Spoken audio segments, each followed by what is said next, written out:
Good afternoon and welcome to episode number 36 of Slash Trax Action News. I'm Alex Vanover. And I'm Josh LaRue. Dude, we are back in the Slash Trax Funhouse. We're back together in the newsroom, Josh. There was cobwebs in the newsroom here when I got here. See this definitely real news studio behind me? Just cobwebs were everywhere, man. Well, it's just in time for Halloween. Spooky Exactly. season's coming up. Speaking of Um, which, you like my new I got a whole set of these. I have a Jason one, a Chucky one, uh Halloween, Freddy, and Beetlejuice. Uh, ooh, you got a yeah. Freddy one? Yeah, they were like 15 bucks at Walmart a piece. And I Sweet. was like, just I got the whole set. The only one I didn't Cool. get was Nightmare Before Christmas. They didn't have one my size, but yeah, You're like, I can't get the one from Nightmare Before Christmas because the guy who plays Jerry Dandridge in Fright Night, Chris Sarandon, was in that film, and I can't have that because I hate Fright Night. I've never seen Fright Night. I gotta watch it. I'm Oh, there was just like, another Jason one. It's this weird design. You might have seen it on a lot of stuff where it's like his mask, but it's got like these two like red and black things on it. It's hard to explain. It's like on a lot of Jason merchandise now, mhm. and I didn't get that one because it just didn't. It doesn't really match Jason. It's They weird. probably.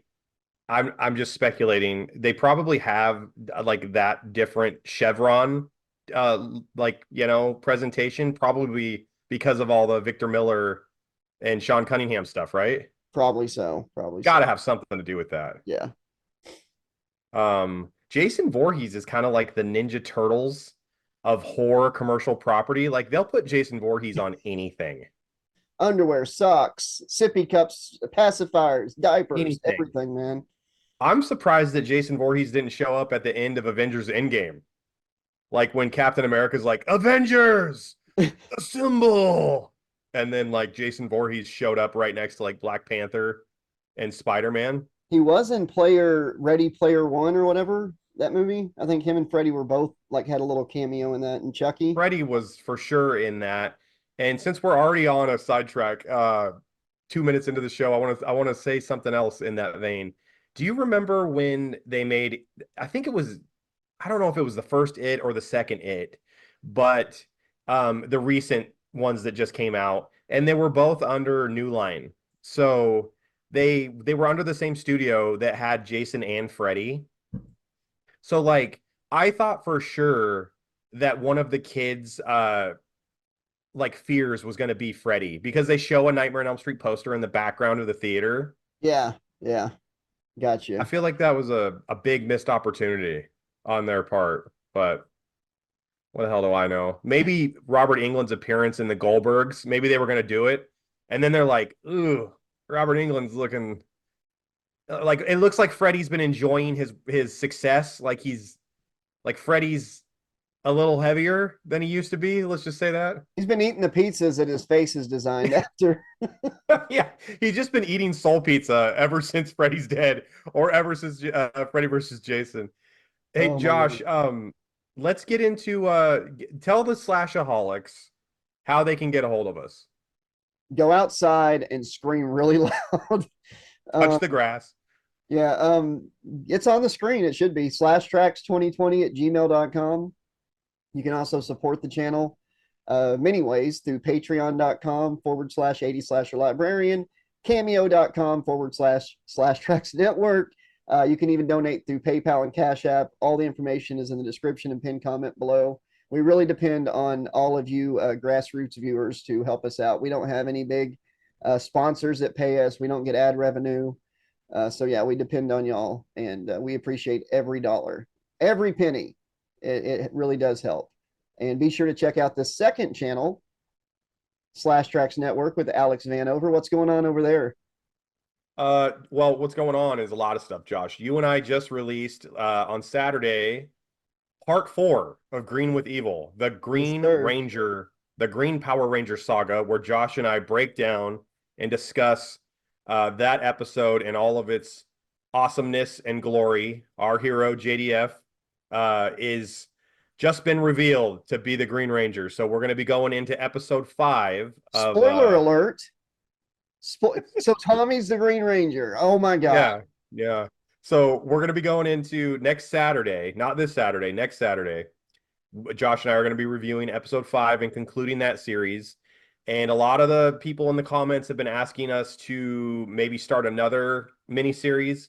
So Josh and I haven't really discussed it, but there's been talk of maybe the power transfer or maybe the one where Tommy's revealed to be the White Ranger. That one's really interesting. The Ninja Quest, Um, uh, Ninja Quest is a big one. Alien Uh, Rangers, whenever they switch from Mighty Morphin to Zeo. I mean, there's a lot of them, really. Yeah, there's a ton of them. And then there's also one that I think has had the most requests was not a Power Ranger episode, but a Ninja Turtle episode where all the different Ninja Turtles, It's a movie. um, Yep. Yep. yeah, they want us to either riff it or just review it or I'd just rather commentate on it. I'd rather review it or commentate. It's really good. Turtles Yeah. forever. So yeah. Yeah, so I think there's a lot of options on the table for Josh and I. But this Saturday, if you're watching this episode this weekend, because it drops this weekend, so here we are, it's the weekend, we're in the future.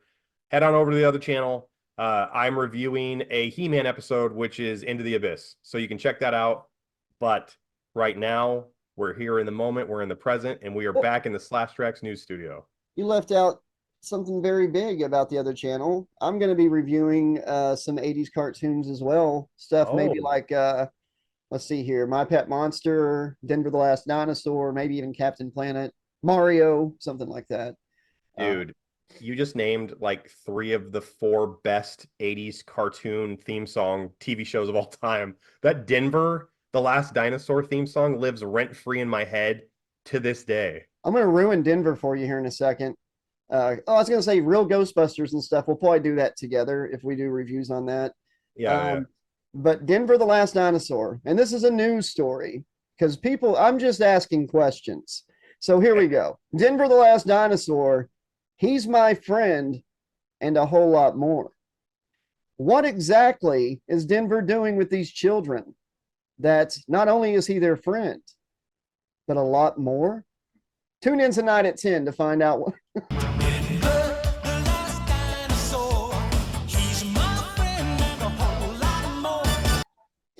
No, it's weird, Well, right? And a whole lot more. he What's a whole doesn't lot more than a friend?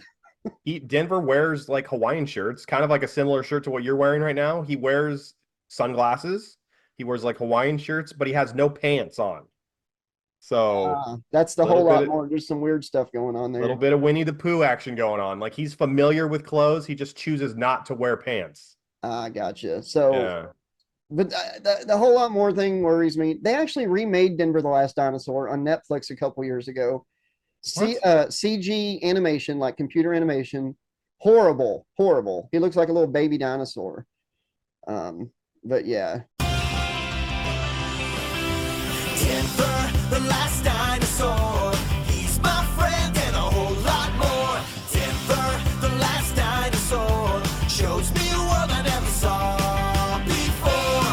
From the hot, hot jungle a long time ago. a whole lot more I've always bugged me. Dude, I've tried to rewatch some of the Denver episodes because they're on YouTube and they're pretty entertaining, but the only thing that I remember specifically about that show was like the pilot and the theme song. Yeah, Like yeah, those yeah. were the 2 things. Um, Josh, should we crack the seal on some nice comments and mean comments? Let's do it. Let's do It's it. been a while, man. It has. Um, Or do we even have Here any we mean go. comments? Do we have mean We ones? have one mean comment. We've had one mean comment since we've done a news show 2 months ago.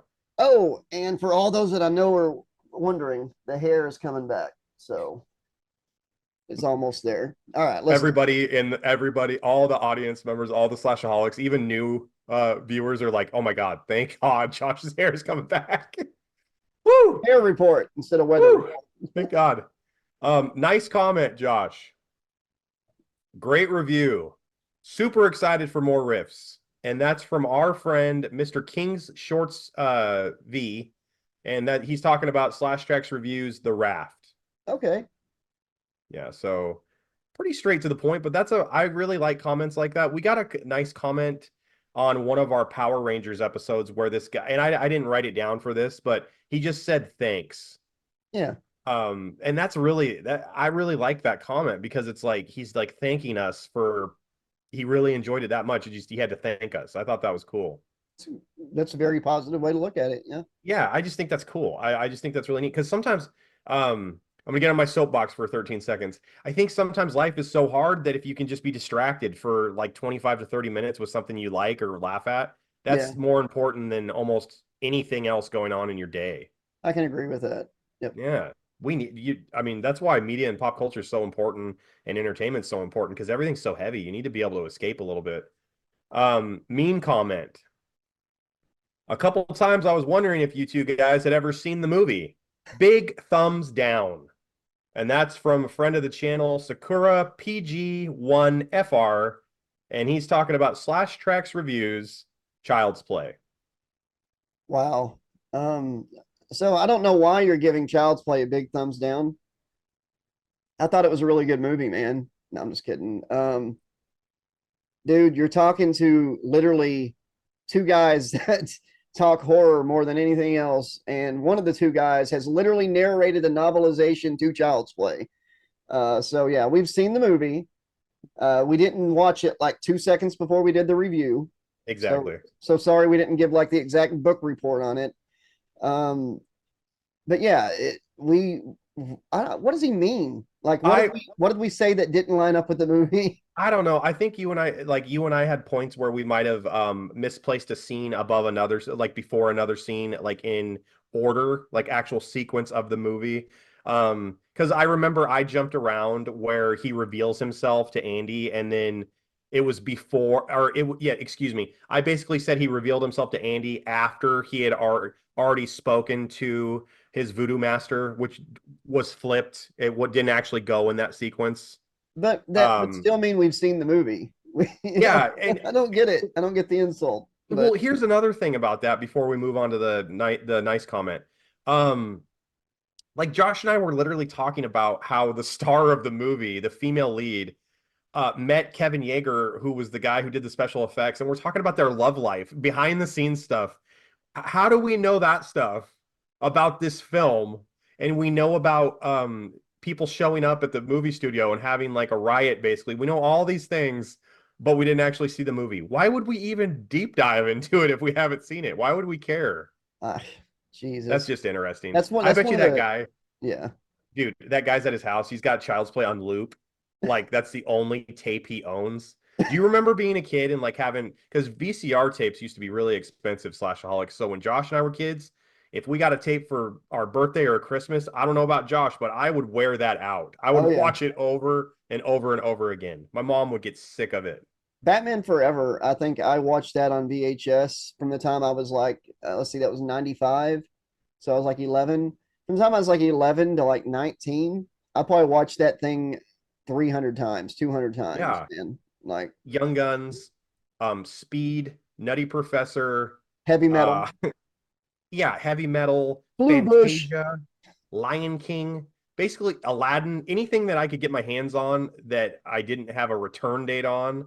I'm watching it like over and over and over again because we would have spurts where we wouldn't have cable and there was no internet back then, so this physical media was all we had. So I remember watching Raw and stuff, and ask your parents to get SummerSlam on pay-per-view. You know, we didn't even have anything that we could get pay-per-view on. You know, we barely had cable. So yeah, that's how the hell are you going to get pay-per-view if you don't have cable? Yeah, like I had to just watch it. I had to go to the video store whenever they finally put the tape out, like a year after the pay-per-view. Yeah, that's a wrestling discussion. Like a title change happens, but you're so far out of the loop, you're reacting to something that happened like a year and a half prior. You're like, what do you mean Diesel won the belt at a house show? Dude, I actually joined the WWF fan club in 1993, and when it came in the mail, it had like a cassette tape of all the WWF the Music Volume 1. If I still had that, that's worth money. It also had 2 tickets to the Manhattan Center for Monday Night Raw. Oh, really? Because that's back when Raw was in the Manhattan Center every Monday. They didn't that broken down tiny hovel of a building. Yeah, in 1993, I was like 8 going on 9, and I didn't understand why my parents couldn't take me to see it. You know, we live in Arkansas. They're all like, Josh, that you can't go all the way up there. It's like, but I got tickets for it. You don't have to pay for the tickets. You know, it's like it's still going from Arkansas to New York, son. So yeah, that was Vince sad. McMahon was like, "Don't worry about it, pal. Let me talk to your parents. I'm gonna slip some gas money in the next fan mail envelope, pal." Hey, so last nice comment of the episode. Yes. How about it? And this is pretty short and to the point. This is a good one. Enjoying these TV reviews immensely. And that's from Shampa 412.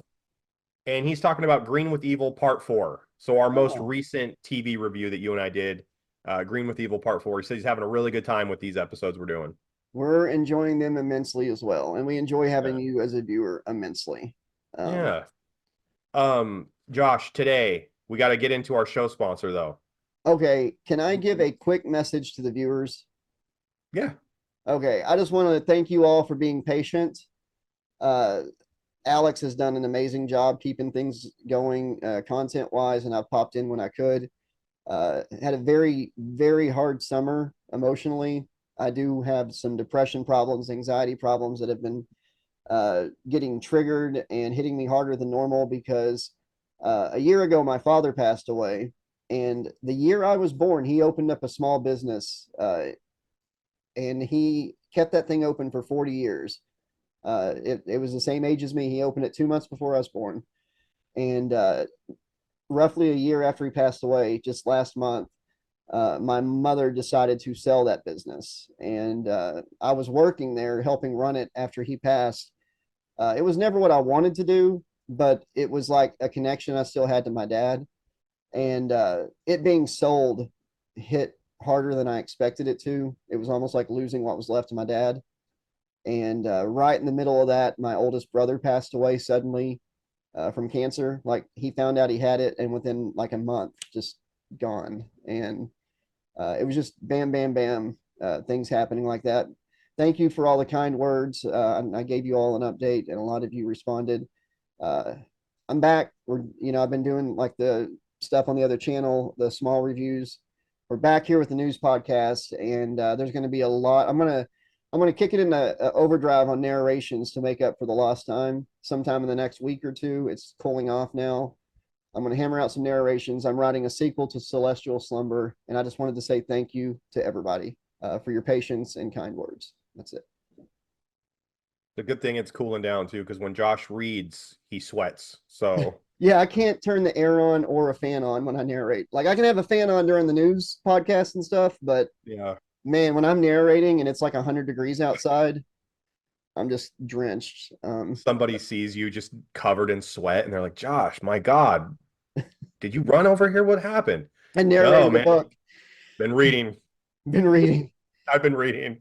And thank you, Alex, for picking up the slack. I really appreciate it. Dude, you don't even need to say that. We're friends and we're partners. We're buddies. Tag team champions of the Slash Trax Network, my man. Do you want to hear about today's sponsor? How about Yes. Who's our sponsor? Okay, today's sponsor is a brand new, revolutionary, and amazing product. Yeah, and I think it's a ladder, but it's not just a ladder. It's a wonderful. It's a world-changing idea, and I think we better go to the sponsor right now, Josh. Let's do it.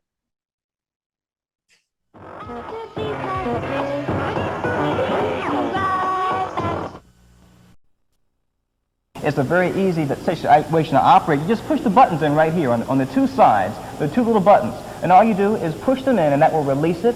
And right here, push the button in, that releases it.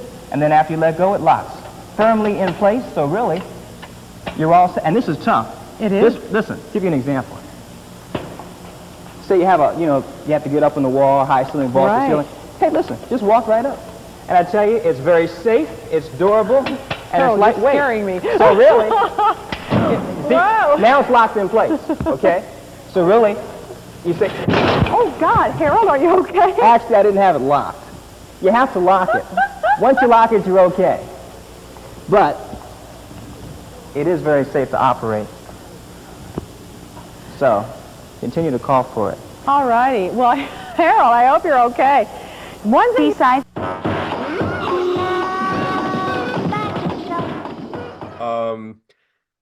That might have been some B-roll, Josh. I think that was B-roll. I don't think they were supposed to send us. I don't even. you guys just don't worry about what you just saw. I think you still need to go out there and try to buy that ladder. Yeah. Great product. We're not Yeah. liable for anything, so Yeah. buy it. Just make sure it makes that click sound when, like, make sure it clicks into place, okay? When you're setting it up, because We're building bridges with it, though. Just yeah, I wouldn't do any. Josh and I just don't think you should do anything at like a really high distance. Like maybe start out with like a flower bed or a strawberry pot or something. Like Yeah. don't, yeah. Yeah. Josh, let's get into some fun facts. All right, let's do it. Let me blow the dust off my rundown here, though. Okay. Josh, Russia did not consider beer to be an alcoholic beverage until 2011. Okay.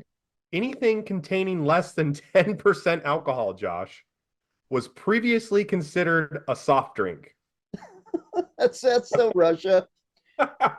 In Russia, soda is, or beer is soda. You think you have it rough? You go to McDonald's and it's like, oh yeah, here's your number 3, you know, the supersized. What would you like to drink? And it's like Coke, Fanta, Budweiser.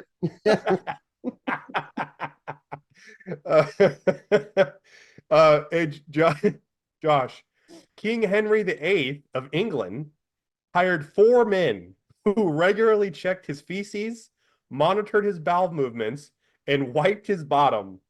They were called grooms of the king's stool, and all of them were eventually knighted. Wow. They better have been knighted for that, man. That's some that's the emperor has no diapers, man. That's something. I've heard rumors that that a powerful dude gets changed, but man, that takes the mud pie right there. Dude, can you imagine talking to your mom or wife about maybe taking that job, and like their answer is like, well, you should really think about it. You know, the previous 3 guys who had that job all were promoted to knighthood. So there's like a future in it for you if you take this job. I did hear that job, it's a real shitty job. I did hear that. Yeah. But imagine sitting around the table, you know, like you go home for Thanksgiving, your siblings are there, you know, your brother's over here. I finally got my doctorate, you know, and da da da da da, and this other one over here, you know. Yeah, played the lottery, won $1 billion. I'm a philanthropist, you know, helping people all around the globe. What about you, Alex? I wipe the king's ass. I mean, it's not as bad as you think it is. Like he only goes like twice a day. He's not super regular, I keep you track know. of it. Yeah, I actually have a big chart with the times of day he goes and everything. I'm trying to do my job at a higher level so I can be knighted sooner. Man, you set the bar that high though, the next guy, he's gonna have to one up you. You know what I'm saying? Yeah, do you get promoted from keeping track of the bowel movements up to be in the official ass wiper, or I don't know. I don't know what the situation is. I don't know why. I don't even know how he came upon the idea that he needed to have someone do this for him. fetch the king's corn plucker? Fetch the corn plucker. God.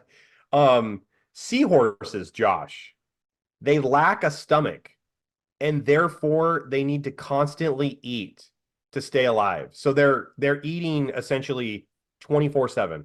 I think I've heard that before. I think the king was telling me that while I was changing him one time. But can you imagine if the king ate 24/7? How bad of a job that'd be? oh God. Oh God. Overtime, though. Overtime. Yes. Okay, here's a good one.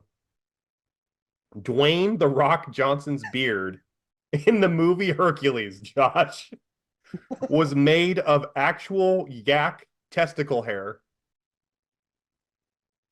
Okay. Is that the end of the fun fact? Why? Can he not grow a full one or something? Like I remember the movie. That movie came out in like 2014, 2015, and I remember the beard. We watched that together, and you were like, don't quote me on this, Josh, but that looks an awful lot like yak pubic hair right there, or yak hair. Yeah. Dwayne "The Rock" Johnson's so method that he's like, The Rock's last name is Johnson. The only thing that's going to touch Johnson's face is hair that's also been on another Johnson. And that's the bottom line because Hercules said so. Maybe he could. I keep forgetting he did Hercules, man. He's done so much stuff.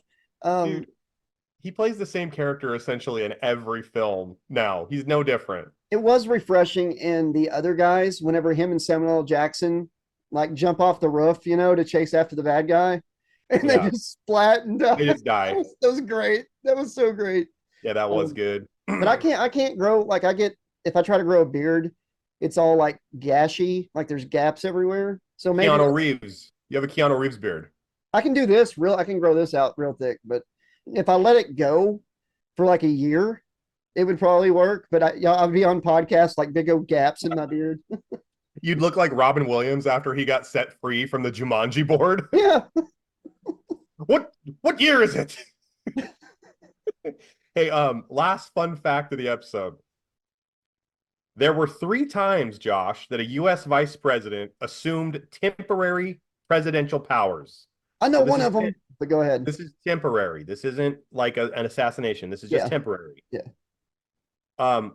All 3 times that happened, the sitting president had to have a colonoscopy. Yep. We have actually had the first female president ever for like 90 minutes. Because Biden had to get a colonoscopy. Who were the other 2? I don't know. I didn't see that. Okay. I didn't deep dive that much. But Yeah, I just thought that was. Can you imagine? I got to sign you into power real quick, so I go get a camera shoved up my butt. Yeah. See, I got this camera that's going to go up my butthole today, and I really need you to sign this paperwork because you're going to be president for the next 2 to 3 hours. My fellow Americans, I come to you today Humbly. very humbly. Here's okay. So since we know the stat, it's 100% He's that a all pain in 3 the times ass. that's happened. Does the person running for vice president or accepting the vice presidential nomination, do they inquire about their colon health in the future? Like maybe their odds go up at becoming president? This is why we need to bring the age limit down to be president to like 70, not like 90 or 80, 70. whatever they go. 70. 65 or 70. Yeah. When I was a kid in grade school and we'd have a substitute teacher and the substitute teacher was like 65, 66, I knew that was like essentially a nothing day because the teacher would just be up there with his briefcase. He'd bring a book or something. He'd read from the book and we'd just doodle. Like, do you remember that sort of stuff? Oh yeah. Pushovers. Yeah. But if you had a substitute that was like 30 or younger, they still had like something to prove. So they're like trying to teach you more than the normal teacher would. You're trying to be like the Dangerous Minds teacher. Oh, my God. It was the worst. Oh, Captain, my captain. Yeah. Give me a break, man. This is like 3rd grade social Exactly. studies. Learn about the Snake River. I do not need any more packed on my plate. I play captain over there. It's like kindergarten. He's like, "Oh, captain, my captain." No, dude. What I'm happened captain was of kickball. the 30-year-old substitute showed up and he looked at the class and he's like, "Look at me. Look at me. I am the captain now. Your teacher's sick. He has to have a colonoscopy. I am the captain now." Josh, do you want to get into who would win? Yeah, let's do one. Okay. You're going to really, really, really enjoy this one. And I think this is the best one we've ever had. Okay. Was this from a comment? This was not from a comment. This was from a brainstorm idea that I had myself. Okay. All right, Josh, picture this. Okay. The setting is Derry, Maine. Okay. There was a WCW in the 1980s rolls into town. Okay. Who shows up in Derry, Maine as the world champion? None other than the Nature Boy, Ric Flair. Woo! Versus Pennywise, the dancing clown. Josh, who wins and why? Well, after Ric Flair works on that leg for a while and slaps on the figure 4, he ain't gonna be doing no dancing. But I'll tell you the real reason Ric Flair wins. All Ric Flair has to do is cut a promo because Rick was so good at making the person he's promoting against feel little, like putting him down. And Oh no. see, and how does Pennywise get beat in It Chapter 2? Spoiler warning: by getting put down over and over and over again. And the Nature Boy was so good at going out there on the microphone and building himself up and belittling his opponent to the point that Pennywise would be like a little baby with a giant head, slapped in the figure four, tap, tap, tap. Nature Boy retains the title. Pennywise, you think you're the king of dairy? Well, the Nature Boy is here, styling and profiling. Woo, woo, woo, woo, woo, woo. Also, hey, and once Ric Flair starts chopping Pennywise, getting those big chops, it's a bad situation for Pennywise. But I will say this, Josh, Ric Flair in his older years is just as sensitive as Pennywise is. Ric Flair did not take any criticism. You said it was during WCW's days, so he's not old in it. So he's in his prime at this point. Yeah, Ric Flair's all like, it took two airplane crashes couldn't take me down, and two little 8-year-old bitches took you down. You know, like it's. Or what about Ric Flair's like taking a bath after a 60-minute Iron Man match, and he's had like 18 Miller Lights and 12 kamikazes. He's back at the hotel room. It's like 3 a.m. Some girl is wearing his robe and wearing the championship belt in the living room area of the hotel room. All of a sudden, Ric Flair hears from the drain someone talking to him from the drain. Dusty, what would that what would that look like? Let's see here. Woo, I saw what you got to quit cussing out cafe people, man. I don't know. He's all Kevin Sullivan. Is that you? Woo, oh woo. shit. Rest in peace. Yeah, rest in peace, Kevin. I'm talking about Kevin Sullivan because he was the booker back then. I'm not talking about. He was the booker. Or just like Arn Anderson, Double A. Is that you? Woo, woo, woo. Woo, woo. Does the Four Horsemen help Ric Flair in this? Depending on which team. Which set of horsemen? Arn, Ole, and Tully. Oh yeah, Arn comes in and gives Pennywise a spine buster for sure. It's over. You know what? This is like the one time I think I've agreed with you. I'm going with Ric Flair. Yep. We're putting Ric Flair over Pennywise the Dancing Clown. Unbelievable. All right, Josh, you ready for a little Would You Rather? Yeah, what you got on that? Is this a submission or did you? Yes, this is a submission. So one of the Slashaholics wrote into the channel at slashtrax2020@gmail.com.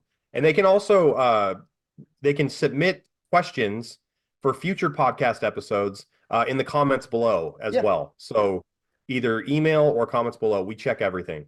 All right, Josh. Would you rather know the future or be able to transverse the past freely? And this is from friend of the channel, SCART-GR52B. And he wrote in, actually in the comments, it's on the episode of Slash Trax News number 35. Okay. I'll make it short and sweet. I love the mystery of the future, and I also love just the awesomeness of history. So I think I want to keep the future a mystery, and like a new present opening every day. And I would love to traverse the past. Maybe not try to alter anything, but just go live a few days in the Old West, or anything like that. That would be so awesome. So yeah, I think the future is something that I definitely wouldn't want to mess with. And I like the fact that the future isn't set and that we can write our own ending. We can change it at any point. So if you're doing something in your life you don't like, you can change it right now and it'll change the ending. So future's great. Past, I'm going to get sappy a little bit. I would love to go back to like the 70s and maybe kind of see how my dad actually was when he was younger, or see how my mom was when she was younger. Maybe like pose as a student or a teacher or something at the high school my mom went to, just to kind of see because everybody always tells me in my family, they're like, you are the male version of your mom. Like you guys are basically the same person. And I always thought it would be interesting to see how she actually was around her friends and stuff when she wasn't like in mom mode. And I would also love to just, I don't know, I mean, spoiler alert, I love the 80s. So I would just love to just be able to walk around and breathe all that in again for just a little bit. Go watch And also, Ghostbusters and Star Wars and yeah, stuff in the theater. yeah, 84, you can go see See Beverly Hills Cop, Ghostbusters. see people's reaction to it. And if I got Yeah. sappy, I think what I would do is and this is gonna make me cry probably. I would me, Anthony, and Lexi, whenever they were little, before, like when Anthony was like 3, 4, Lexi was 2 or 1, at bedtime when they were with me, we would sing a couple songs every night, and we would tell stories, and then we would all hook arms. Like I would be in the middle, they'd be laying on each side of me, and they would hook arms with me, and they would tell me what they were going to dream about, and that way we could meet each other in our dreams, is what and they would wake up swearing that they saw me in their dream and stuff. And I would like to relive that one time. I really would. That's a really beautiful image. I really like that. I miss it. They're teenagers and they're mean, but I love them. Well, Anthony, excuse me, it's got to be so much more expensive now that he's older, because when he was just a young guy, he fit into a smaller barrel, which cost a lot less. Yeah, the rodeo clown. Now that he's older, now that he's older, you had to get a much more larger rodeo clown barrel that actually has a TV in it and stuff. His rodeo clown barrel, Slashaholics, Anthony, he plays rodeo clown. Actually, if you go in it, it's like Snoopy's doghouse. Yeah, it's got everything in it. It's the TARDIS. It's like the TARDIS. It's got everything in it. Hey, Josh, you want to know something? Oh, I was going to say just really quick. Oh no, go ahead. You know how I handled Santa Claus and the Tooth Fairy? I told the kids whenever they were little, I told them that we're not capable of seeing what the Tooth Fairy and Santa really look like. So to protect us from seeing what they really look like, if we ever catch them in the act, they take the form of a family member that lives in the house. Because we're not, yeah. I said it could be anybody. It could be your mom. It could be me. Da, da, da. So yeah, that worked too. So little. I kind of knew life hack for you folks out there with little kids. I kind of knew that my grandma was Santa Claus when I was like 8 or 9, because we'd leave cookies and stuff out and milk, excuse me. And when Santa Claus started requesting buttermilk, and that's like specifically what my grandma drank, I kind of like put 2 and 2 together. I was like, wait a second. Hold on 1 minute here. Santa wanted Pepsi after a while instead of milk. And crystal clear. Yeah, 1 year though, I'll tell you this much. To this day, I don't know what this was, and I'm not lying, Alex. I'm not lying, Slashaholics. Christmas Eve night, me and my kids are laying in bed. They're small. They're in like kindergarten and 2nd grade at this point. They're in their bed. I'm in mine. They're over at my house for Christmas weekend. And midnight, we get woken up by this loud bang on the roof.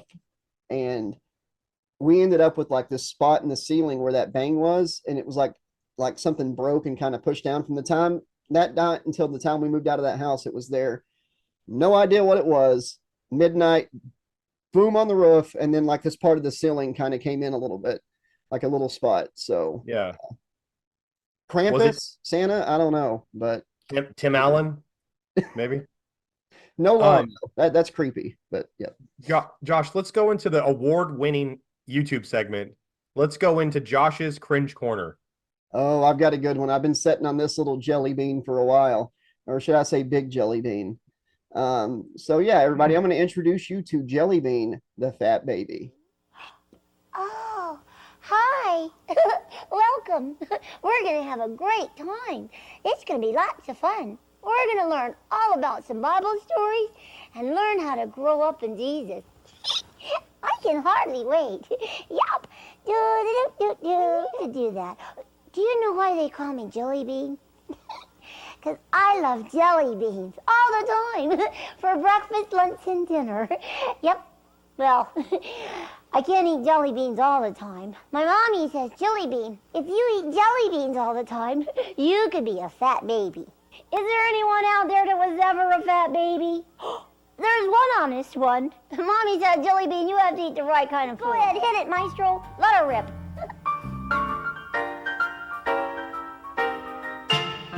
I know a man, maybe you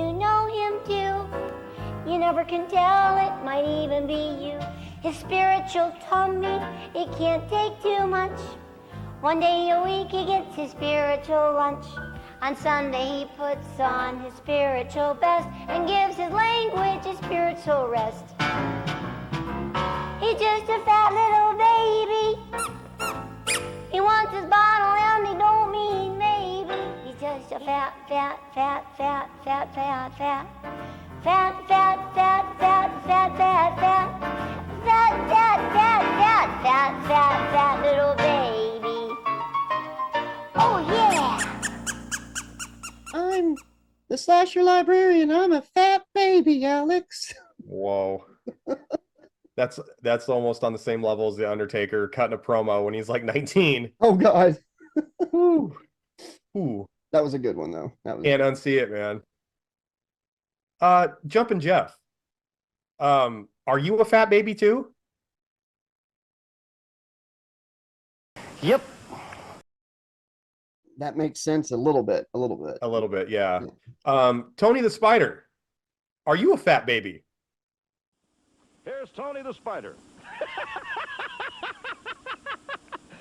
If you people only knew. Now to the ring. Well, between you and me, Tony, I think we do know. Yeah.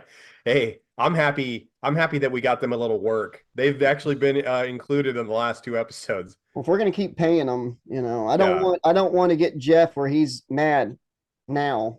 So anyways. You want to get into your favorite segment, Josh? You want to do some sports? All right, let's do it. Every sports story is funny in this episode. Okay. I got to readjust my seat here. All right. Yeah, you're so excited for it. You got a boner. You got to readjust.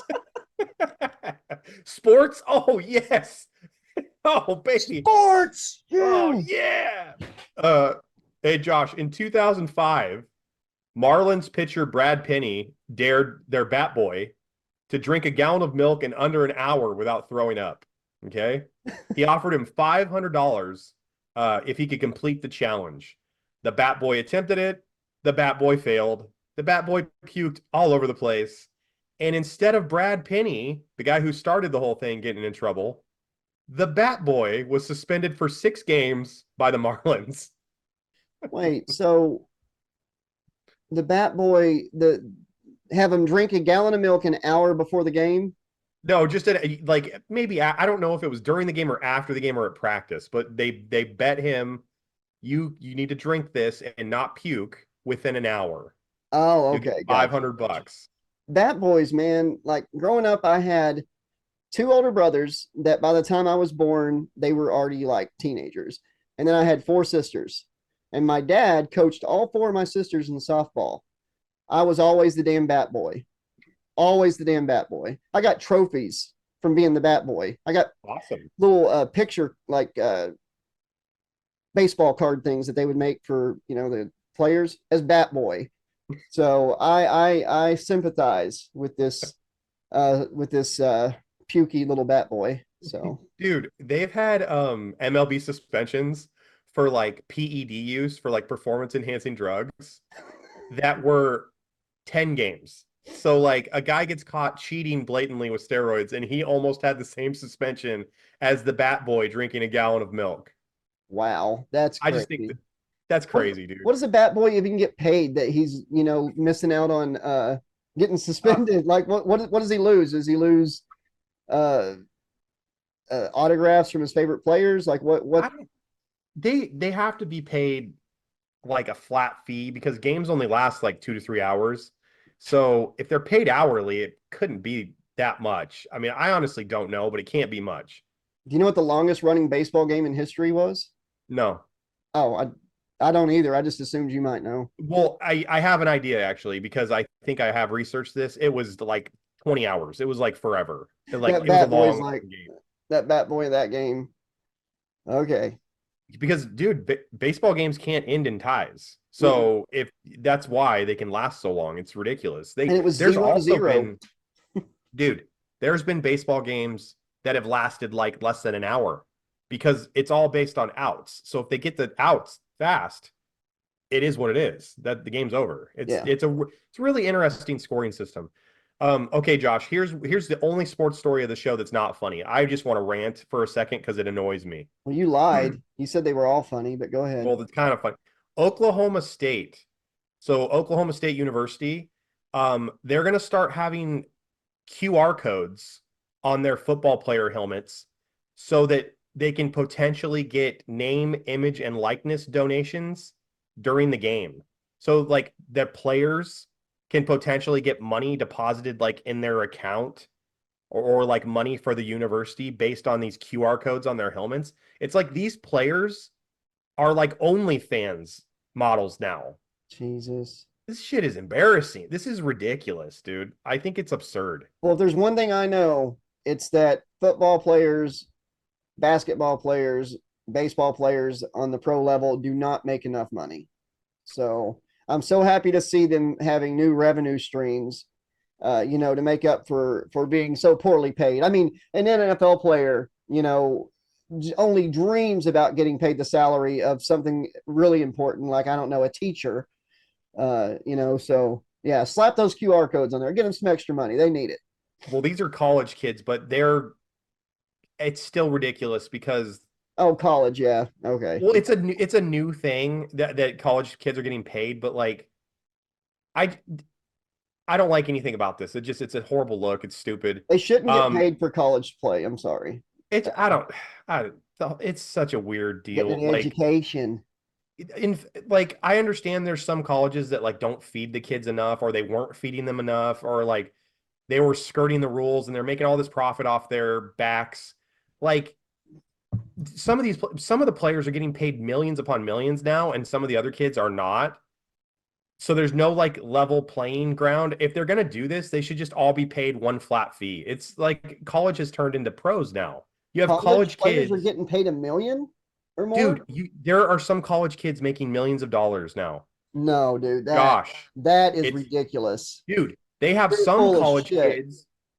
Dude, they have some college kids leaving the current college they're at to go to another college because they're going to get a better NIL deal, like the pros. It's ridiculous. That is. I'm done. End the show. That's ridiculous. That's why I don't like sports. No, go ahead.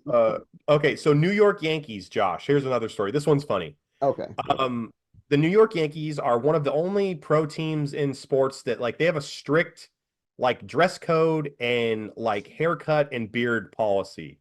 So if you and I played for the Yankees, they would probably make us both get haircuts and make us shave our beards. Like you can't have facial hair there. So oh my God, you remember how weird it is when I shave this off every now and then for the shows? Look super young. Yeah.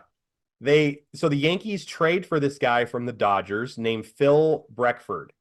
And Phil had hair longer than Tommy, the Green Ranger. Okay. Wow. And he had a full beard. Handsome guy. So this Phil Breckford, former Dodger, comes to the Yankees.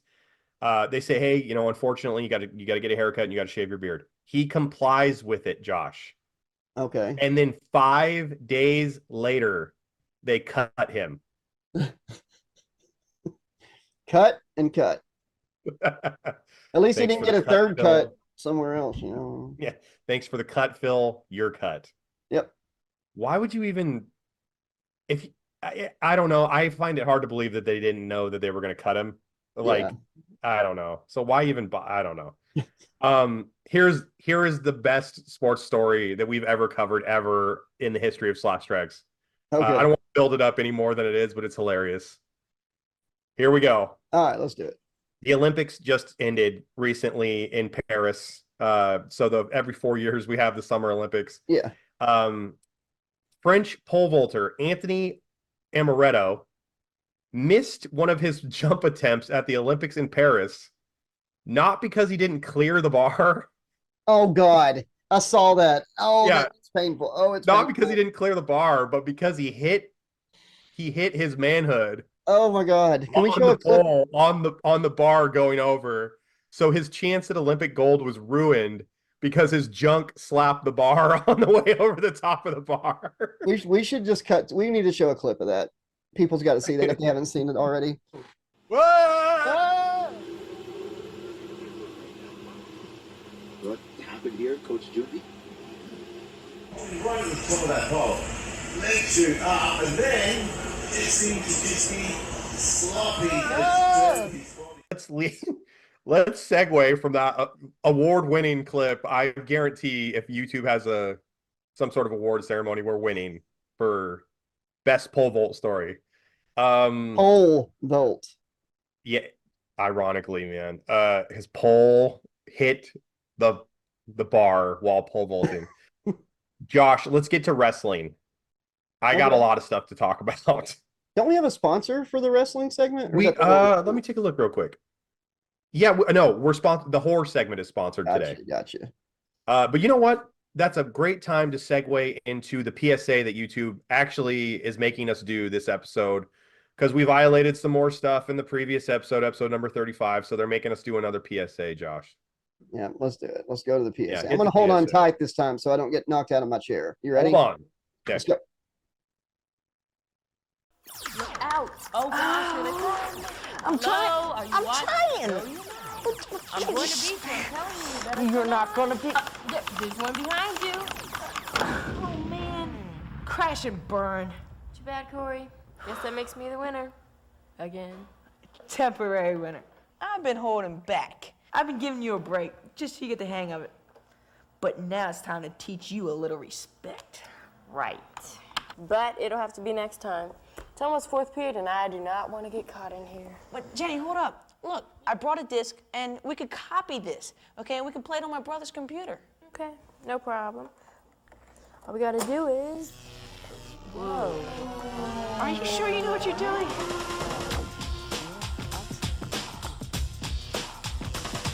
Did I hear you right? Did I hear you saying that you're gonna make a copy of a game without paying? Come on, guys. I thought you knew better. Don't copy that floppy. But wait a minute. Who the heck are you anyway? Yeah, and what are you doing on our computer? I'm your MC, double def. DP, that's the disc protector. For you and the posse, that's the artists, writers, designers, and programmers that work up the images for games and grammar that let you learn, but also play the game you came here for today. Now I know you love the games, and that's all right to do, because the posse who makes them, they love them too. But if you start stealing, there's no more they can do. You say, I'll just make a copy for me and a friend. Then he'll make one and she'll make one, and where will it end? One leads to another, then 10, then more. And no one buys any discs from the store. So no one gets paid and they can't make more. The posse breaks up and that closes the stores. Don't copy that floppy. So let me break this down for you. No Carmen, San Diego, no more Oregon Trail. Tetris and the others, they're all gonna fail. Not because we want it, but because you're just taking it. Disrespecting all the folks who are making it. The more you take, the less there will be. The discs become fewer, the games fall away. The screen starts to shrink and then it will fade. Programs fall through a black hole in space. The computer world becomes bleak and stark. Loses its life and the screen goes to dark. Welcome to the end of the computer age.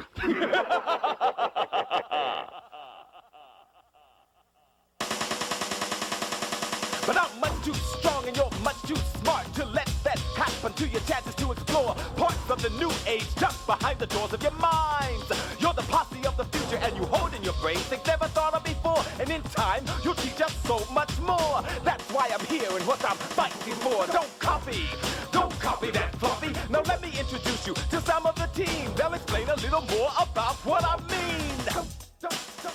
You see, on these discs we have frozen in time the creativity of someone's mind. Do you think just because with the flick of a key you can copy that game that the work is free? This creativity we protected by law. We value so highly what the mind's eye saw. Don't copy that floppy.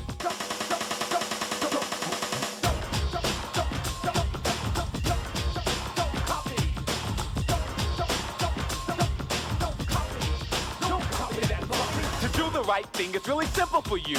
The copyright law, it will tell you what to do. Buy one for every computer you use. Anything else is like going to the store, taking the disc and walking out the door. It's called thieving, stealing, taking what's not yours. Is that really where you want your life to go? Think about it. I don't think so. Say you see a game you like and you really want to try it. Don't copy that floppy, just go to the store and buy it. Think of it this way, okay? When you buy a disc, you're saying to the team, we respect what you do and what you're working for. We'll keep up our support so you can make us some more. We'll do the right thing and the future will be clear. There will be new programs year after year. Don't copy that floppy. Now you know how the games and the programs are made and what to do to make sure they're not gonna fade. The bottom line is, it's all up to you. There's nothing more that I can do. The ball's in your court, dribble, shoot, or pass. I'm sure you'll make your decision with class. Don't copy that floppy. See ya, I'm out of here.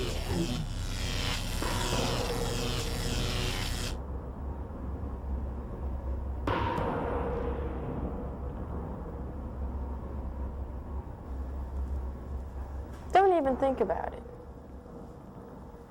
Look, I do have some money left over from my summer job. Hey, you can buy your own game with a manual.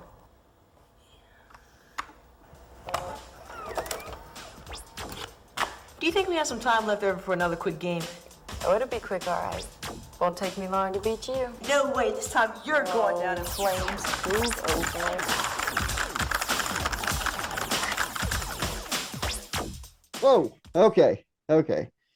Whew, those transitions. And we're back. Hey, Josh. Okay, this is like breaking news. This is like 2 days old. Okay.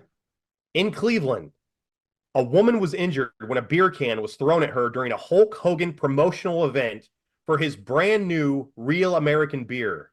She needed 9 stitches, Josh. That's how bad she was cut open. Hogan will tell it that it was like 15 stitches, but yeah. Yeah. This is bullshit because Hogan and her clearly both agreed about her getting color before the promotional event.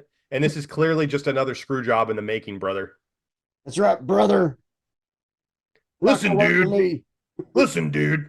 Me and the lady were talking in Cleveland, brother, right after I slammed that big, nasty, drunk giant, dude. And anyway, Pontiac Silverdome, here I was, slamming the giant, dude. Over my head. Pressed him over my head. I ripped every muscle in my back, dude. And this is right after I accepted Jesus Christ, brother. And I married a Scientologist, but that's neither here nor there, dude. But here we go. She gets hit in the head. She's bleeding. She wants a big payday, dude. But we talked about the color beforehand. So I think the mega powers are going to have to form up against her and a tag team partner, her choosing, in Cleveland this Sunday at 4 p.m. You can find it on pay-per-view, dude. So what you gonna do, brother, when Hulk Hogan's beer can splits you open? Oh, no. That's the tag team he's going against, man. Trump and Hogan with the foreign object of the beer case of Real American Beer versus Kamala Harris and the Minnesota governor. What you gonna do, brother? Oh. Is her vice president nominee from Minnesota? Yeah. He's like a dad tap guy. Dude, that's like Jesse the Body Ventura running as vice president. Because wasn't he governor of Minnesota? He actually endorsed her, so that's pretty cool. Dude, he's back on wrestling. Is that one of the stories? It isn't, but no, it isn't. But he is back. He is back. He just met up with Triple H. They have a bunch of photos. Never thought that would happen. But of course, with Vince gone, that's probably what. I don't think if Vince was still there, Jesse would be anywhere close. No, dude. Jesse sued Vince for when Slashaholics, when they had the pay-per-views on tapes, Vince only paid the commentators and every performer except for Hulk Hogan a one-time fee. And Jesse the Body was like, this is bullshit. You mean to tell me, Vince? You mean to tell me? So he was like, yeah, I can't believe this is bullshit. You're making revenue over and over and over again. He sued him successfully for revenue. And that was pretty much the end of Jesse the Body Ventura with Vince. Because anytime you beat Vince in anything, you're fucked. And also, Jesse tried to unionize. Yeah, that's what I was going to say. Hogan screwed it. Hogan tattled on him for that. Yeah. You know? And Jesse wanted to start a union for the wrestlers and all the boys so they could take care of their families, right? Because if they got injured, they're off the road. They're not making any money. They're screwed, right? They're on the breadline. Jesse tried to help out everybody. But Hogan stooged him off to the office because Hogan was in the #1 spot. And of course, Hogan doesn't want to give up that spot because he's making millions upon millions upon millions of dollars. Well, the Red Rooster really needed that union money, man, and that union protection. And Hogan just shit on him and the Berserker. The Berserker, you know, was in dire need of it. Husk. How much money was the Red Rooster making jerking the curtain at fucking Superstars every Saturday morning? How much money do you think he was making? I don't know. $200. But the thing is, the Red Rooster, Terry Taylor, was an amazing wrestler. He was amazing. In WCW, he was. They screwed him over. Yes. They embarrassed. They did it to embarrass him. I guarantee it. They gave him a gimmick that nobody could have got over. You know who could have got that? You know who could have got that gimmick over? The gobbledygooker.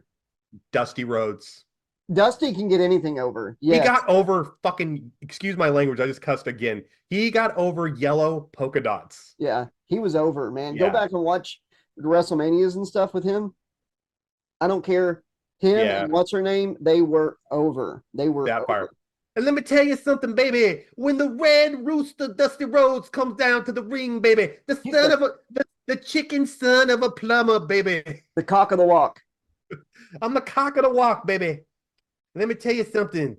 You're going to be facing some hard times, baby, after the Red Rooster hits you with the Koopa Doop. That's the bionic beak. He just kisses her forehead. He comes off the top rope. It's not a headbutt. It's the beak. Hey, so on August 8th, we're not going to talk about this a lot because we covered this in a previous episode, but it is the anniversary. It is the anniversary. Okay. So on August 18th, 1993, over 31 years ago, Slashaholics, the Shockmaster made his triumphant debut. Josh, did you and your family do anything to celebrate the anniversary this year? Yeah, we actually talked about how if Dusty Rhodes had been the Shockmaster, he would have got it over. I'm almost positive that Dusty Rhodes' cousin is Tugboat, Fred Ottman. Oh, are they really cousins? Okay. Yes, I think Fred Ottman is Cody's uncle. They are related, and I think Dusty is actually the one who produced that segment, and I think Dusty is the one who created the helmet. I really do. I think I'm right. I like to picture some idiot riding as one of the riders, you know, and like they were given the task of coming up with something shocking. We need something real shocking for the pay-per-view, okay? And they just took it literal because they're a dumbass, you know? Yeah. It's like, okay, shocking. The Shockmaster. Done. Beautiful. Dude, so this is what I picture for you, Fred. Since we're family. This is what the cock of the walk, the American Rooster, Dusty Rhodes got for you. You're gonna put on this bedazzled stormtrooper helmet, baby. We're gonna have this huge 2x4 not covered by carpet or anything, baby. You're gonna trip over that son of a bitch and you're gonna go right through the wall, baby. You're gonna give that bionic beak to the floor. Dude, hey, the next story. This is a perfect segue, Josh. Okay, so Sid Vicious, British Bulldog, all these guys are waiting for the Shockmaster to arrive. Yes. Right? So Sid Vicious, this isn't the story, this is just a segue to the next story, but Sid Vicious is on record saying before the segment aired, he noticed the floor and he noticed that the board was sticking out. So he's like, he talked to whoever was building the stage and Sid Vicious is like, hey man, I really think you guys got to do something about that board. I think you need to cover it up because I think someone could trip over it easily, right? He tells the guy, they do nothing about it. What happened.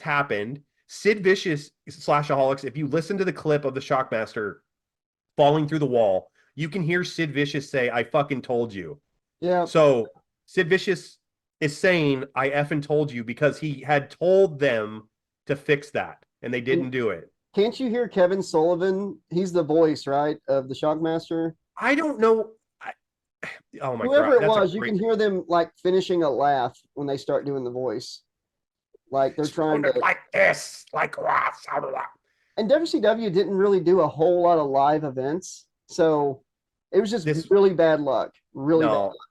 dude, and this is like 1993 WCW. So RoboCop. they're struggling. So the next story I'm segueing into is Sid Vicious. Okay, Dude, be careful. We tore his car up a lot. I know, and we've openly feuded with Sid Vicious in the past, Slashaholics. So He's got I'm half the brain we have. Okay. Yeah, I'm treading lightly here. Okay, Sid Vicious recently, I believe, tweeted online. So this is what he says, Josh, and this is kind of like what you said about Vince being gone and the body coming back. Yeah. Sid Vicious recently tweeted with Vince McMahon gone. Yeah. Perhaps there's a slight chance that the WWE will induct me into their Hall of Fame one day. Who knows? Nonetheless, happy Wednesday to all my wonderful fans. Do you think Sid Vicious belongs in the Hall of Fame? Yeah, like 10 years ago. Yeah. Mm-hmm. Yeah. As much as I hate it, Scott Steiner belongs in the Hall of Fame, and Rick Steiner, because the Steiner brothers were great. Dude, if Coco Beware and the Brutus the Barber Beefcake are in the Hall of Fame, Sid Vicious, Sid Justice, who was a two-time WWF champion and who was more over than Hulk Hogan at the 92 Royal Rumble, because when he eliminated Hogan, they cheered him. Yep.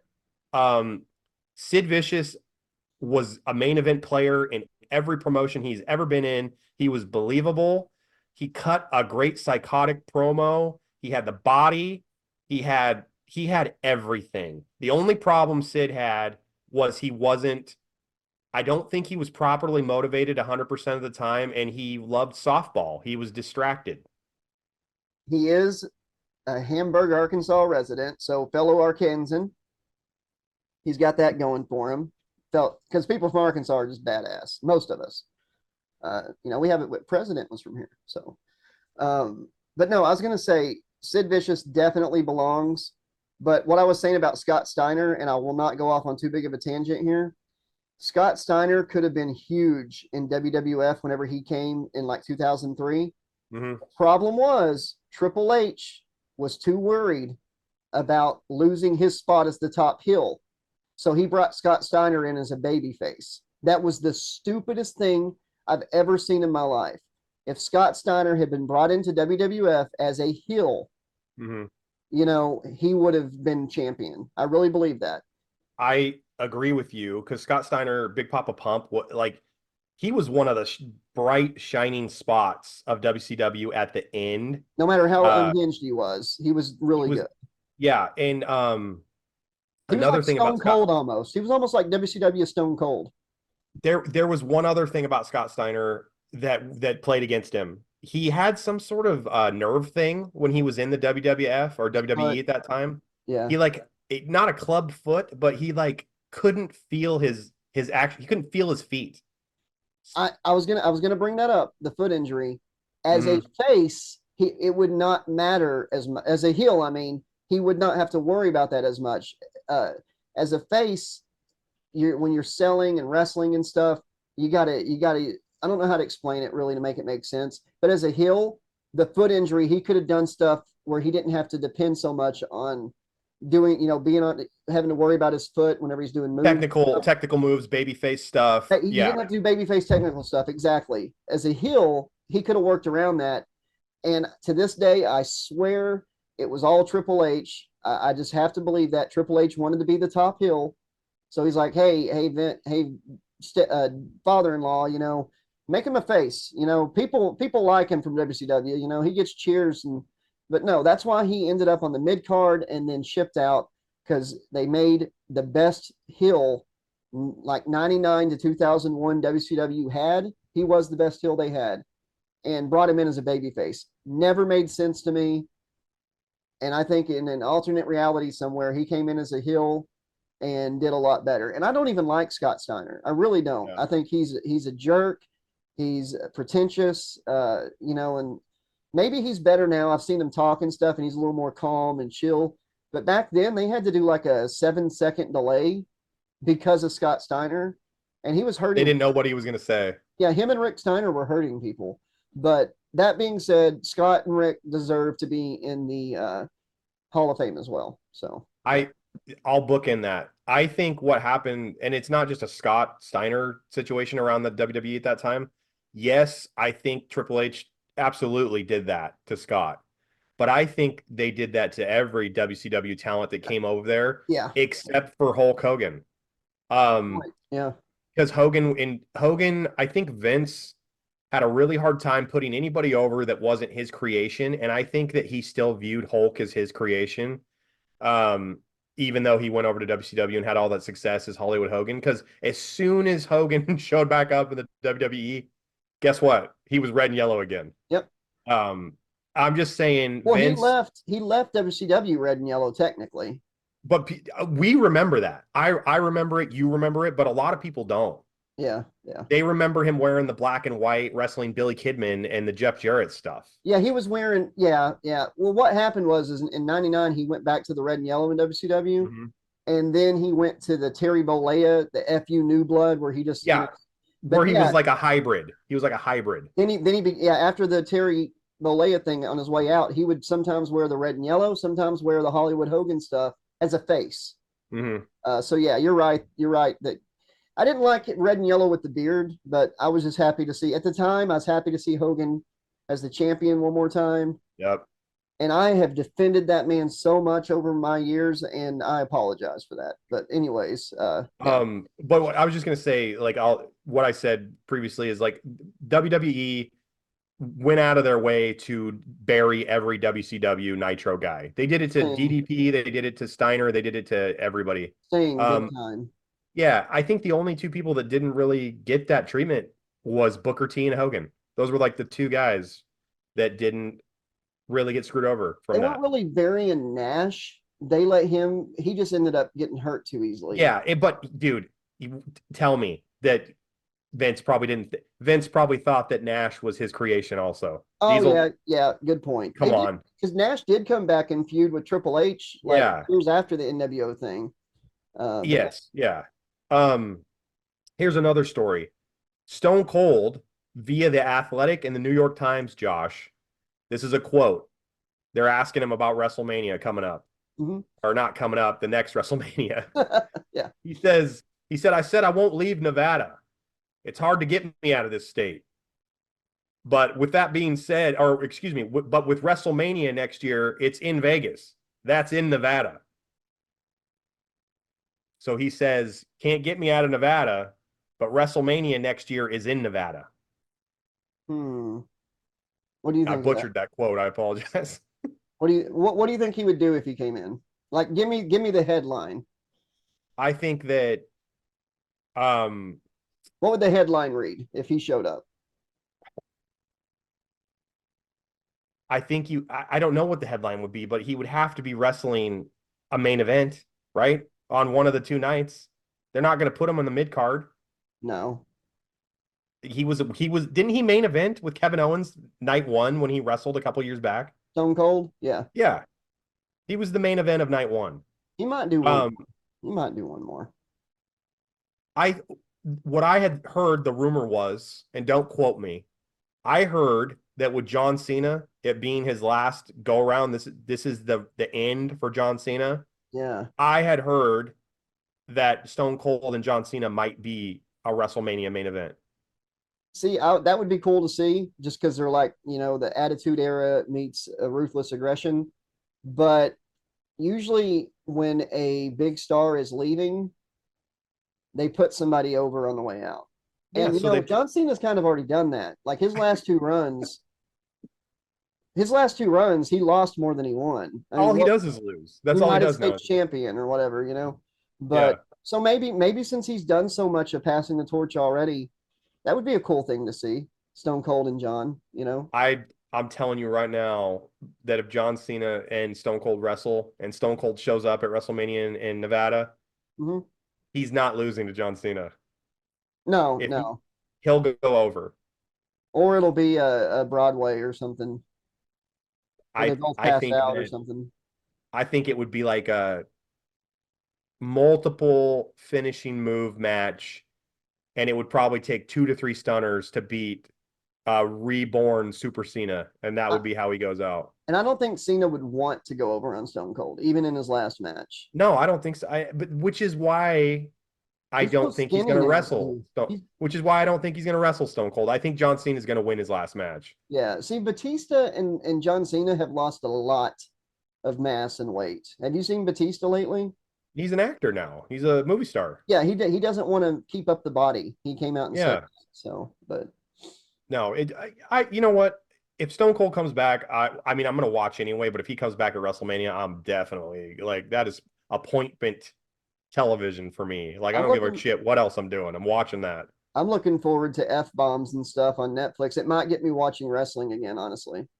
Right now I'll only watch AEW every now and then. But speaking of AEW, last wrestling show of the night, story of the night. You ready? Mm-hmm. Tony Khan, Josh. There's a photo circulating of him having a meeting with Shane McMahon. What's your thoughts on that? Very, very interesting. I think Shane and Stephanie both expected to eventually be running WWE.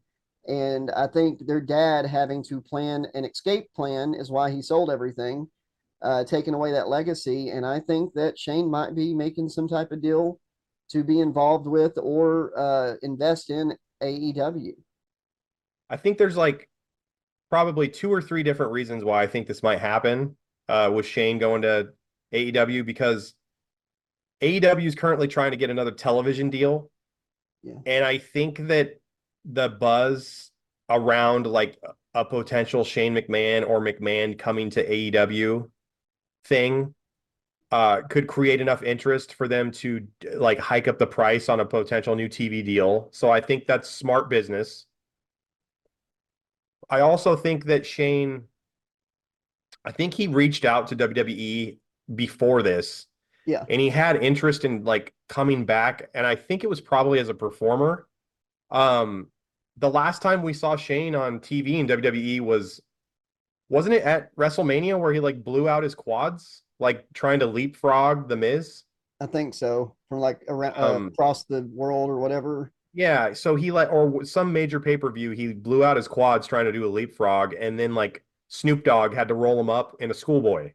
They probably don't want to have a McMahon involved at all in the new WWE because of Vince's stuff, you know? Only Stephanie. Yeah, They've recently just said like Steph's back with the company, but Steph is married to Triple H, who runs the show. Yeah, so she can always start using Levesque or something if they really, were wanting to get away from that name. It'd be cool if Hulu picked up AEW. We would have like a new Monday Night War thing, Netflix versus Hulu.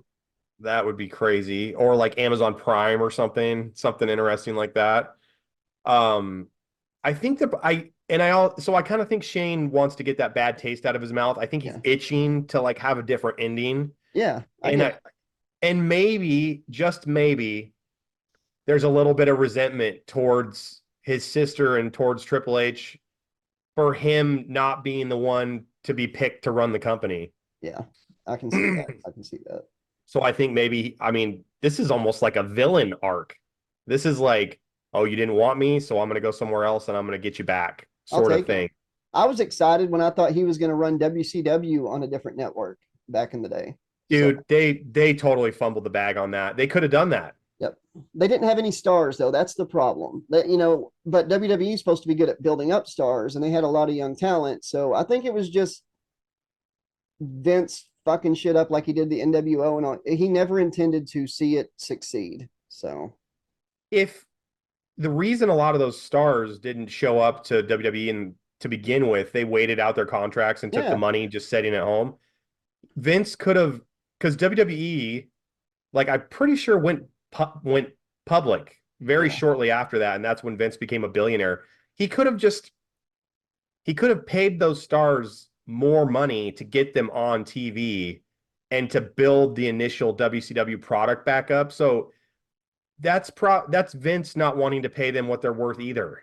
And he didn't even sign one of the biggest ones that wasn't waiting out her contract. He could have gotten Judy Bagwell right there, as soon as I'm gonna quit going off on a tangent. But yeah, She couldn't get off. Hey, she couldn't get down in time from the forklift to sign nobody the let her contract. down. Nobody let her down. Ralphus was supposed to let her down, and he didn't. So Somebody get Judy Bagwell off that forklift.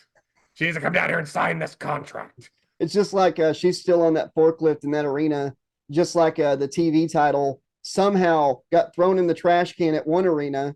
Oh, And then like 6 months later, at a different arena, they find it in the trash can there. Hacksaw. Hacksaw, right? Yeah. Scott Hall threw it away in one town, and then across this country, like 6 months later, Hacksaw Jim Duggan finds it in a trash can. So they take the trash cans with them to every show, apparently, and don't dump them. They don't. WCW couldn't afford to have their trash taken out every week, so they would just do the thing that some people do, and they just stepped on the trash can as hard as they could and compacted it with their foot. Took it arena to arena. Yeah. Yeah. That was Hacksaw Jim Duggan's only title reign. Wait, no, he beat Stone Cold, Stunning Steve Austin. U.S. title? Yeah. Yep. Okay. I just disproved myself within 9 seconds. It's okay. Yeah. But hey, Hacksaw was so over, he didn't need a title. No, I love Hacksaw. He's one guy that no matter what his personal beliefs are or political beliefs, like I love Hacksaw. Him and Piper. Yeah, we love Hacksaw. Hey, 2 quick Hacksaw things before we go to horror. Hacksaw Jim Duggan has a new podcast, and I think it's called Everybody Has a Podcast, or something like that. Yeah. So Slashaholics, check out Jim Duggan's new podcast. I want to and interview also, him. one really quick Hacksaw story. Somebody broke into his house, I think like a summer or 2 ago, and Hacksaw detained the guy. He took him down, detained him, and held him until police showed up. So he pulled a Daniel Bryan. He took down the assailant on his own. He held him at gunpoint.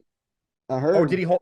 I heard he hold used him a at gun. gunpoint? Yeah. I thought he took him down physically. Well, I thought he went on like a Tucker or something and talked about how if he hadn't had a gun, he wouldn't have been able to detain him or something.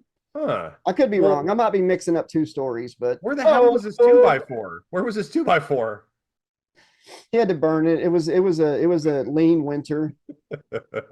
He sold it. He sold it on eBay. Oh. Okay. Are you ready to get into some horror? Yeah, the transition got me. It gave me a leg cramp. For real, I'm old. I got a leg cramp. Hey, man, we're sponsored. The horror section is actually sponsored today. Do you want to hit them with the horror sponsor today? Yeah, let's do it. Yeah, very exciting. All right.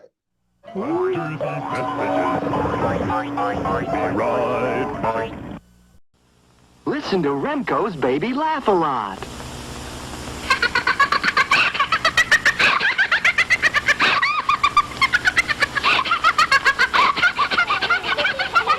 You're listening to Baby Laugh a Lot. She's the funniest doll you've ever seen. Just push the button and she starts to giggle. Get Baby Laugh a Lot by Remco.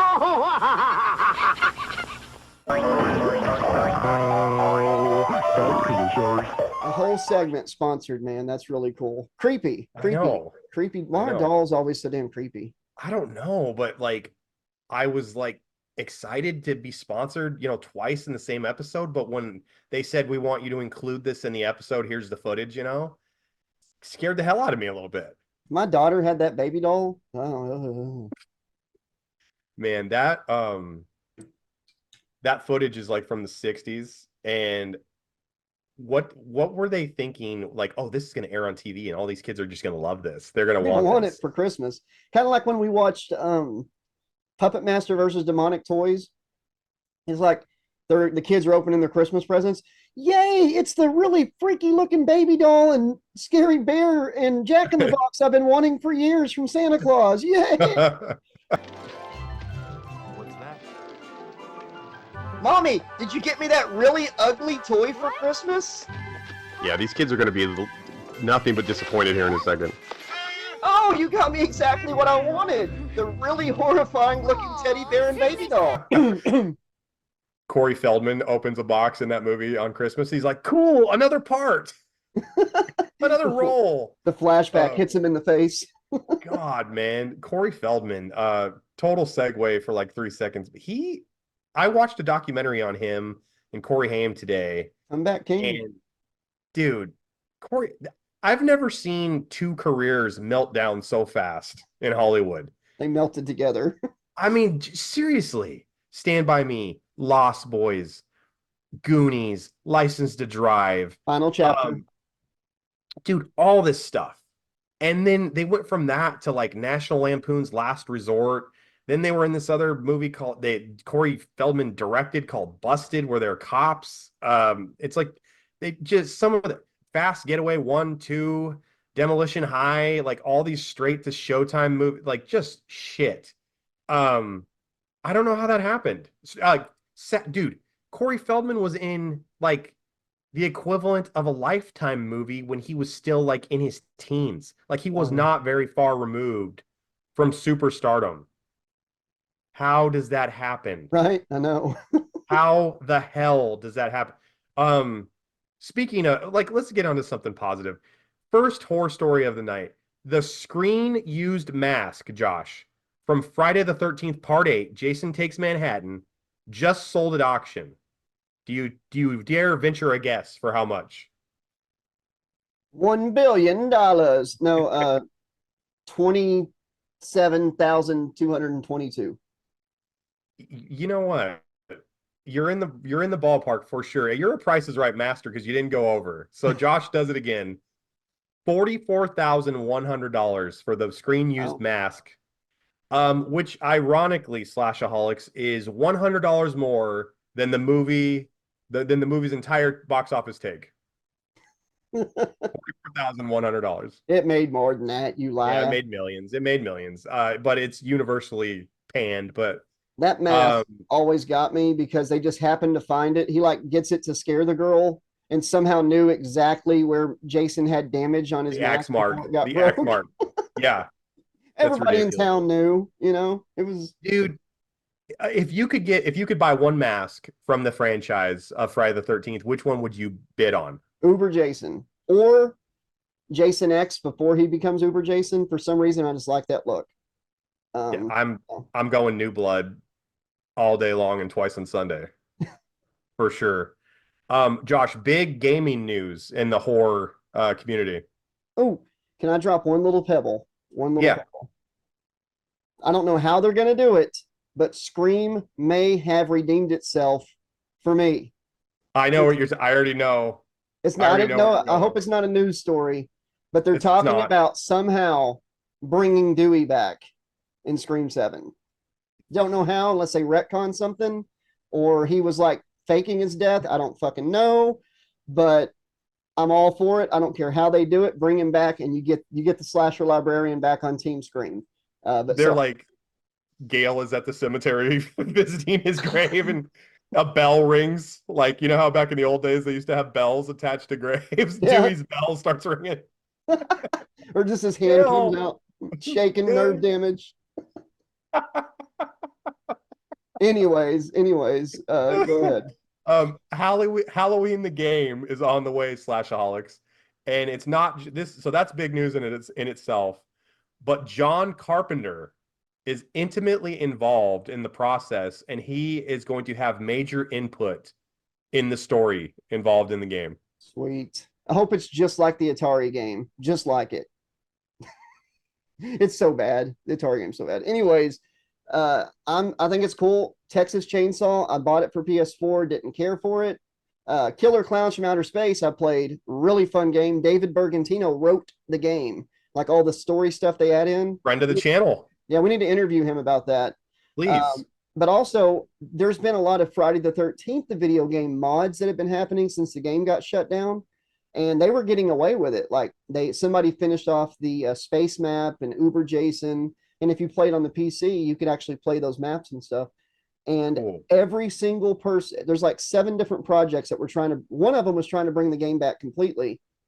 Every single one of them about a month ago got a cease and desist letter because Friday the 13th, the video game, is getting a remake or a sequel. It's in the works. So I did know that because, and I don't think we've covered it because it's been a while since we did a news episode, but I did see that Friday the 13th had signed a new contract for merch and games, but not movies. Yeah, so I not did movies, see that. yeah. Yeah. So I did see that. Jason, yeah. But yeah, Halloween, I'm excited about that. I love playing when I play Dead by Daylight. 9 times out of 10, I play as Michael Myers as Killer if I play Killer. So I think that would be a fun game, especially like the stalking aspect of it. So as long as they don't go by the book, the first book where he's like jerking off, watching the girls in the windows and stuff and getting hard, then it'll be a fun game. If they add that, it might be a little off-putting to some players. That might help you though. I mean, if Michael Myers is jerking off, like once he Builds up your blows his meter. once he blows his load, his power meter would go down. Yeah, it clears your head. Your rage meter goes down, and you're more sensible with your decisions. He's all, I don't want to kill these teens anymore. I'm pretty good. August 14th, 1987, over 37 years ago, Josh, The Monster Squad was released in theaters. Oh man, that's crazy. And we did a interview with the star with the on star the channel. Of that movie. Yeah, Andre. Check that out. Yeah. Did you? Okay, you probably not. But did you get to see that in theaters? No. When is the first time you saw the Monster Squad? Probably around like 8 years old. So 92. Dude. Yeah. The first time I saw Monster Squad, I was about 8 because I was in 3rd grade.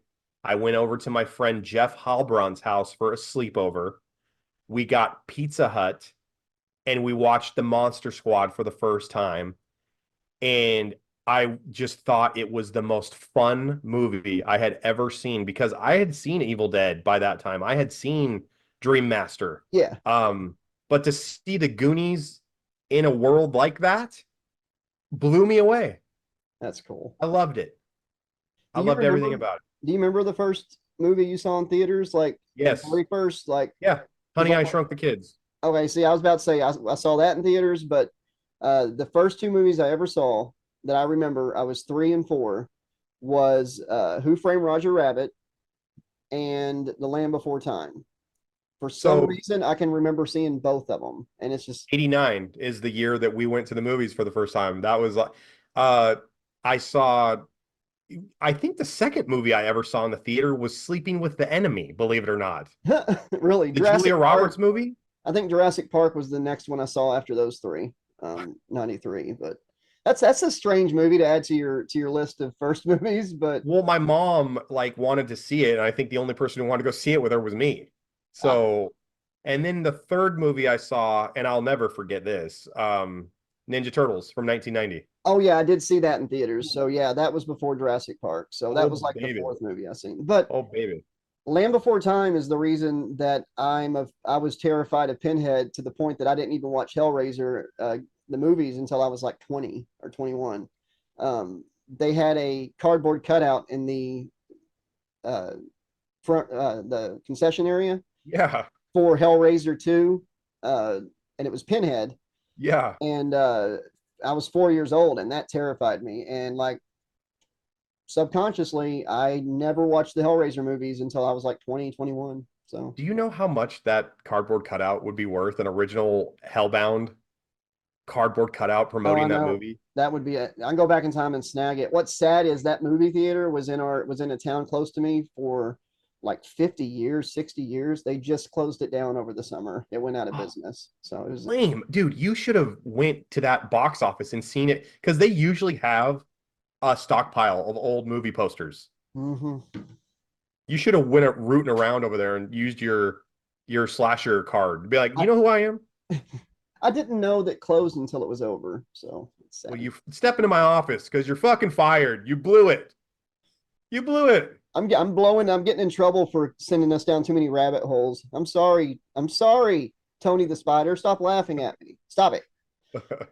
Hey, no. Last horror story of the show. Return of the Living Dead 3, Josh. Lost first cut. So the original cut of Return of the Living Dead Part 3 has been uncovered. So unedited original filmed movie has been uncovered, and rumor is they're going to release it. So there's a bunch of unseen footage. I dig that. I don't know if you remember, if the audience remembers, the reason Return of the Living Dead 3 kind of is special to me is because for the time I was like in 6th grade to like 9th grade, I lived here in my small town, but like right up the road was this gas station that had pool tables, Nintendo games, Super Nintendo games, and VHS. And at this point, the N64 was out, but they still had Nintendo Super. So I'd like go and rent games, Zelda 2 and Zelda 2. But their horror section of movies was very limited. And one of the ones that stuck out to me was Return of the Living Dead 3. And I probably rented that thing 20 times in that time period. So very special. I would love to see any alternate version of that movie. It's actually my favorite. Oh, I'm going to get in trouble for this one. Part 3 is my favorite Return of the Living Dead movie. You just love seeing nails and stuff through nipples. That's not a bad selling point, but it was fun. It's a fun movie. It loses some of the slapstick stuff that part 2 built on, but it was a good story. I felt for the characters. I cared about the characters. So, and I just hope there's no tar man to scare the shit out of me. Well, there's no tar man, but there's a river man, and I would love to have DVD commentary by the river man. Freaking Alex sends this meme to me all the time, like an 8-bit version of Tar Man. It says Tar Man is eating your brains, game over and stuff. And that thing, every time I see it, it's like, it gives me. I bought that action figure. It's like the something Tunes. What is it called? They have those Tunes figures of the horror movie in Walmart and Target. Yeah. I can't remember. Yeah. I have 2 of them. I have Tarman and I have Pennywise. I have 2. Okay. I have this Halloween 3 set of the 3 kids in the costumes. And those are awesome too. Let's get into headlines to end the show, Josh. Let's do it. This episode's almost as long as Gone with the Wind at this point. Yeah. All right. Michael Orchard, Josh, a heroic man, broke into his neighbor's burning home and rescued their dog. So he saved their dog from this terrible fire, okay? Unfortunately, Michael later found out that the house was not on fire, the dog was not in trouble, and it was all just a result of the LSD that he was consuming earlier in the day. It sounds like an Irish ditty. What was his name again? Michael Orchard. Okay, it's like, Michael's house was on fire, ran in to save his doggy, found out later it was all false, and it was just the effects of the LSD. He's major hero. Breaks into the neighbor's house. That's amazing. Saves the dog. Comes running out the front door, unharmed. All thanks to Lucy in the Sky with Diamonds. Just a major hallucination. Did you knew that Lucy in the Sky with Diamonds LSD? I did know that. I didn't know it growing up. My I knew dad, it to later. my dad, until he was like 60 years old. I caught him singing that one time when we were I was visiting them, and he started singing it, and he was singing Lucy in Disguise with Diamonds. With diamonds. Like in disguise, like in disguise. I was like, Dad, what are you saying? He's like, Lucy in Disguise with Diamonds. I was like, Lucy in the Sky with Diamonds. I was like, it's LSD, Dad. Well, your dad wasn't your dad a churchgoer? Yes. He's like, Josh, it's not about LSD. Jesus would never allow the Beatles to write about that. Oh, okay. Josh.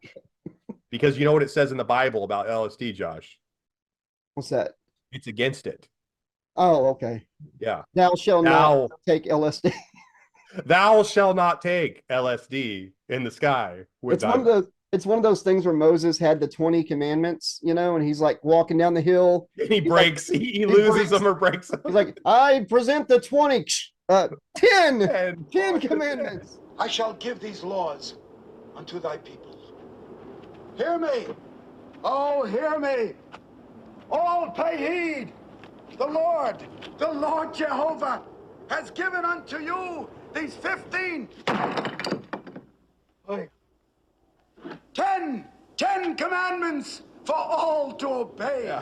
History of the World Part 1, Mel Brooks movie. Check it out. And didn't watch Hulu. They got History of the World Part 2, a miniseries. It's hilarious. So, last headline, last story of the show. Wow. Okay. You ready? Yeah. Man skipped work for 6 years and no one noticed until he won an award. Homer Simpson. So, a building supervisor at a water treatment plant in Spain skipped work for 6 years without anyone noticing. He continued to collect his full salary and he claimed that no tasks were assigned to him. He was only discovered to be missing when they showed up at his desk with a cake and an award for his long and outstanding service. Oh, it wasn't for perfect attendance? That is crazy. That is crazy. Was he working for the fountain that the milk titty fountain? The fountain of tits. Yeah. So the guy's getting an award for his outstanding performance and attendance and just long-standing service to the company. He's never been an issue, right? How could you be an issue if you're never there? Kept to himself. Kept to himself. He's just like, like a landlord would always be like, yeah, the best tenant is the one that pays his rent on time and you never have to see him, right? That's this situation. Best employee is the one who's always there and you never have to discuss anything with him. Yep. Right? That's crazy. So, that's awesome. It reminds me of Office. Like I was sick that day. Dude, it reminds me of Office Space. When they're like, yeah, Milton, apparently this employee Milton, the one who's down in the basement who wants the swing line stapler, I guess we fired him like 10 years ago, but it's some sort of glitch kept him on the payroll and nobody informed him that he was fired. And he's like, oh, so, what are we going to do? Oh, we just fixed the glitch. So he's not getting paid anymore. Yeah, he's just not going to get paid anymore. He'll eventually figure it out. Yeah. Yeah, total reverse for him, though. That's the show, Josh. Great show today. It was. This was great. It felt good to get back and laugh. So, yeah, that was a lot of fun. All right. Tell people about our email and the other channel, and I'll drop the payment stuff. Slash Trax 2020 at gmail.com if you want to sponsor a future episode, or if you want us to do some sort of corporate shilling in another episode of anything you choose, get a hold of us at slashtrax 2020 at gmail.com. You can write a Dear Slashy, would you rather, or who would win. We could include you in a future episode. Leave comments about this episode, and maybe you'll get nice comment, maybe you'll get mean comment. Who knows? Check out the other channel, Slash Trax Network, with Alex Vanover. Josh and I's most recent episode, we cover Green with Evil Part 4, the Mighty Morphin Power Rangers miniseries about the origins of the Green Ranger. And this Saturday, the same day I believe this will be available, go over to that channel, check out the brand new episode number 9 of Slash Trax Reviews TV, where I am reviewing Into the Abyss, He-Man, and the Masters of the Universe. Josh, take it away. Yeah, we not have a Dear Slashy? For some reason, I thought we had some Dear Slashy. We didn't have one, but I bet you we have one next one. Okay. Well, if you all enjoyed the show, and if you enjoy the narrations, the reviews, the podcast, the riffs, anything on this channel, and you like what we're doing, you appreciate it, and would like to see the channel continue to go and grow for years to come, the only way we can do that is if you donate to the channel or become a patron. We get no ad revenue, and at the moment, we don't really have any sponsors. So if you would like to help the channel out, you can do so through PayPal or Cash App. The information to do that is in the description below. And also on the screen, you've seen our Patreon. You can become a member there for as low as like $1 or $2 a month. Every dollar is appreciated. We really do appreciate all of you. And you can also order a $5 cameo video from us.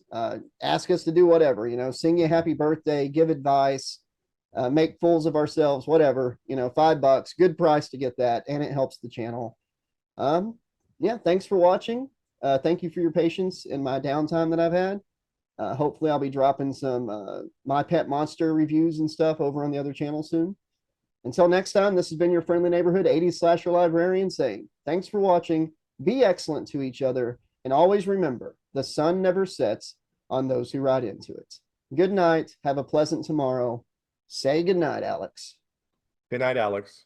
Mahalo, dogs. You got me mad now.